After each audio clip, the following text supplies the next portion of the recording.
Halo guys, Assalamualaikum warahmatullahi wabarakatuh. Bagaimana kabar kalian? Semoga selalu baik-baik saja ya. Oke, jadi di video kali ini kita sambil menikmati waktu sore, sambil kita ngobrol-ngobrol sedikit nih, ada informasi penting yang eh, buat teman-teman WHV ataupun buat teman-teman yang kepingin kuliah, ada informasi terbaru dari Sargento Channel yang patut kita perhatikan karena ini menyangkut masa depan kita yang kepingin masih tetap di Australia seperti itu. Oke, kita Oke. mulai apa nih yang kita bisa tunjukkan atau sharing ke teman-teman supaya istilahnya buat antisipasi lah kita di Australia ini.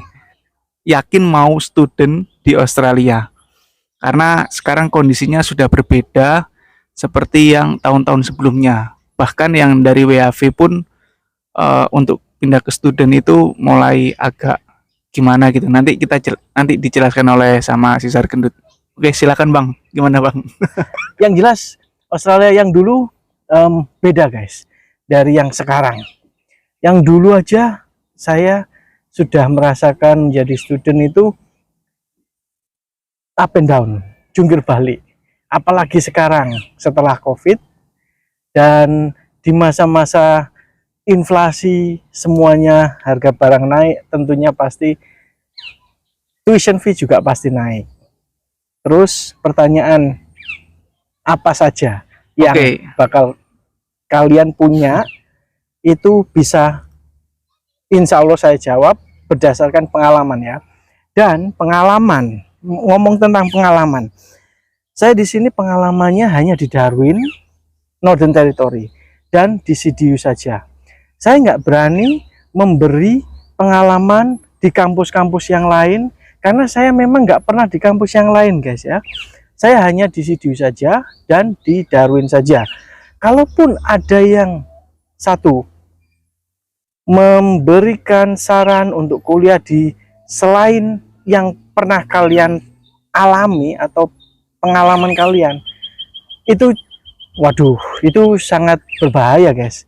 Contoh kalau seumpama saya sudah pernah di Darwin selama kuliah saya, terus saya sudah lulus alhamdulillah di CDU tadi, terus tiba-tiba saya memberi saran untuk kuliah di Adelaide, di Perth, yang dimana saya belum pernah sama sekali ke sana. Menurut teman-teman gimana?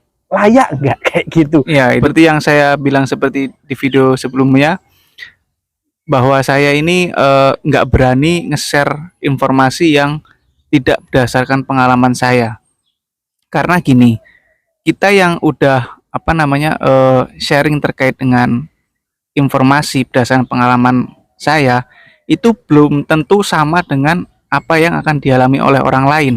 Apalagi kita sharing pengalaman yang bukan dari pengalaman kita sendiri, yang dari pengalaman orang lain, itu malah resikonya malah dua kali lebih besar resikonya seperti itu. Jadi kalau misalkan kita sharing nih berdasarkan pengalaman kita, nah nanti teman-teman kan bisa tanya langsung ke kitanya gitu loh. Jadi mungkin kalau ada perbedaan ya itu wajar lah, pastilah, karena kan nasib semua orang kan nggak sama seperti itu. Jadi kita menjelaskan ini benar-benar pure karena pengalaman kita sendiri seperti itu guys.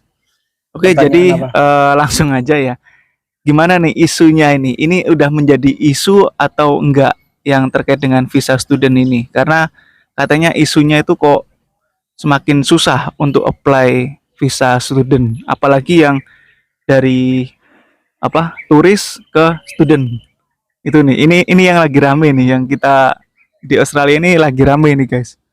Oke, saya jawab satu pertanyaan dan saya jawab nomor satu dulu. Ada beberapa sebab kenapa kok makin susah. Satu, karena memang Australia semakin ketat menyaring student gara-gara ada juga yang memakai visa student sebagai alasan untuk bekerja saja. Oh, ya itu sangat-sangat banyak ya itu. secara basic ya, nomor Iya. satu. Yang kedua, terus caranya itu seperti apa? Pemerintah Australia membuat segala cara untuk menyaring genuine student atau student yang benar-benar niat untuk ke Australia untuk belajar saja dengan menaikkan IELTS. Jadi kalau seumpama ada juga yang masih ngotot ke sini hanya untuk bekerja memakai visa student, saya tidak benar-benar merekomendasikan. Yang ketiga, Kedua IELTS, terus yang ketiga ini guys. menyaring student yang benar-benar genuine untuk ke Australia yaitu dengan tes atau Berarti ada tesnya lagi nih. selain IELTS loh ya. Itu ada tes lagi. Dari dulu atau baru? Barusan. Wah, gila nih, Barusan. ini guys. Ya. Tesnya berupa apa? Itu sudah saya jelaskan di channel saya, tapi saya mendapatkan info terbaru lagi bahwa tesnya itu nanti dikasih pertanyaan dari imigrasi. Waduh. Di channel Ngeri saya sempat menjelaskan GTE itu apa, terus kita membuat form atau kita membuat surat seperti apa, pernyataan dan lain-lain. Ternyata itu semua diubah lagi dan kita akan mendapatkan banyak pertanyaan dari imigrasi. Apakah benar-benar kita menjadi student yang asli di Australia atau enggak? Itu bisa dinilai dari situ. Orang imigrasi tahu bakal bakal tahu semua dari jawaban kita itu dari membaca semua jawaban yang dari kita jawab tadi. Wah, berarti ini seperti itu ya, apa namanya? Kayak baru masuk ke Australia terus ditanyain di bandara itu. Belum.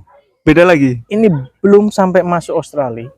Oh, Pada waktu kalian Iya. apply student visa, di situ ditanyain semuanya. itu lewat email atau telepon? Bukan lewat email, bukan lewat telepon. Dari situ nanti ditanyakan, punya email account enggak? Oh, iya, paham. Dari email account itu nanti Yang pertanyaan dari yang email semula account, ada 15 step itu bisa menjadi 20 step. Oke. Wah, jadi benar-benar susah sekarang untuk student yang katanya orang-orang yang kepingin kesini itu apa ya, kayak mudah nanti visa turis atau apa gitu, sekarang udah susah guys. Jadi banyak step yang akan dilalui seperti itu. Oke, terus apa lagi nih? Selanjutnya, saya sudah menjelaskan bahwasannya di channel saya visa turis akan terancam 8503 atau no further stay. Jadi di situ dijelaskan bahwa siapapun yang apply visa turis ke sini itu di visa tersebut akan dikasih kondisi 8503 yang dimana no further stay itu tidak memperbolehkan si aplikan atau si visa holder itu tidak boleh apply visa di sini. Apply visa apapun itu. Visa apapun. Bridging atau apa? Bridging. Kemungkinan nggak bisa sudah. Waduh. Namanya no further stay ya nggak bisa. Oh. Kecuali ada salah satu hal yang membuat si visa holder ini harus emergency di Australia. Contoh kalau cuma pandemi kemarin semua bandara tutup. Oh, berarti itu yang bisa benar-benar darurat ya. Darurat. Semuanya nggak Itu bisa. bisa apply namanya no further stay waiver. Tapi semuanya itu dijelaskan di situ kenapa alasannya dan harus yang jujur. Oke guys. Jadi itu apa namanya, penjelasan yang mulai bikin kita ketar-ketir ya. Nah, ini nih yang bikin banyak pertanyaan teman-teman yang mungkin menggampangkan ya istilahnya. Wah, bisa nih pakai visa turis dulu nanti terus apply visa student dari Australia kayak gitu. Sekarang udah nggak bisa guys. Seperti itu. Kita ngomong langsung tentang kerja. Bener, student visa bisa dibuat kerja. Tapi sekarang sudah beda. Yang dulu saya diperbolehkan hanya 40 jam per 2 minggu.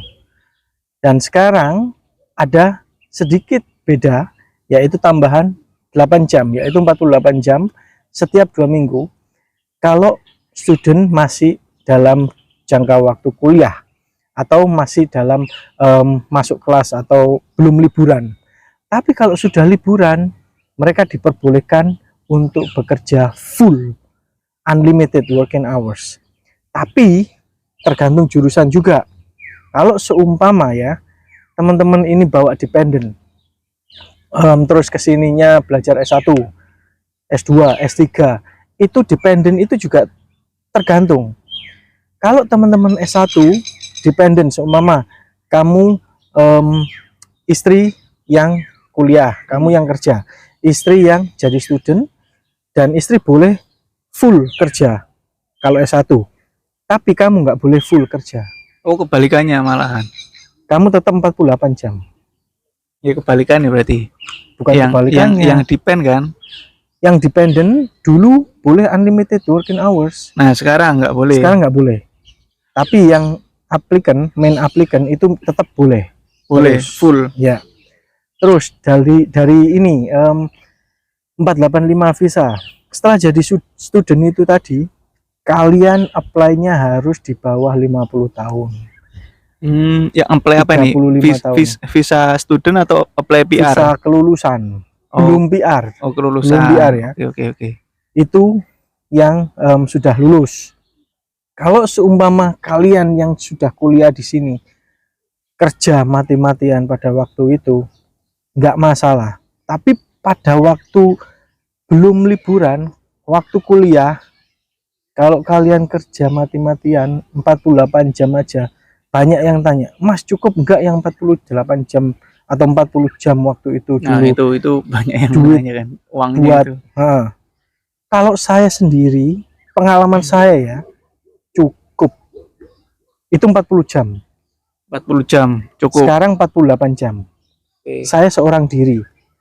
Kalau bawa pasangan, ya pasti lebih dari cukup. Semoga aja lah ya. Semoga aja. Karena nasibnya orang itu beda-beda. Nasibnya orang kita balik lagi. Kita nggak bisa menyamakan. Oke, jadi terus mental. Kita mental nih. Langsung bahas mental nih. Langsung. Oke. Satu ya. Nggak semua student, international student itu kuat mentalnya.